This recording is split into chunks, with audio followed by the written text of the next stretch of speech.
Maliliit Wawi ang ating ibabiyahe. Ah. Ibabiyahe ko na po yung alaga ko. Ang alaga ni Wawi. Oh. Bagong harvest si Wawi ng baboy. Ako ng building dyan mamaya sa daan. Ha? Ibigit ako na yung alaga ko. Ibigit ako ng building. Talagang nilalagyan pa ni Wawi ng hilo ah.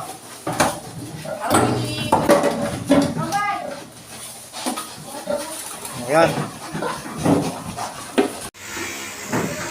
Biyahe na ang baboy ni Wawi.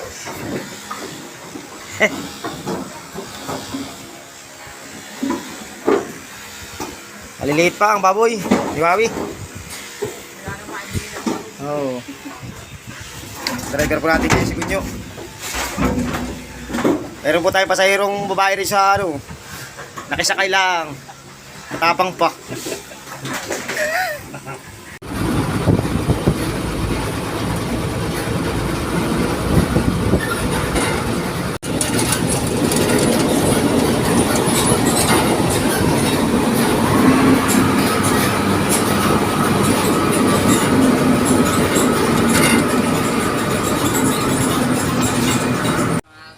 Yo.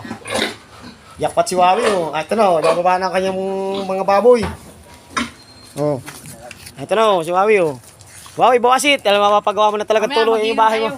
Yo. Naglalayuan.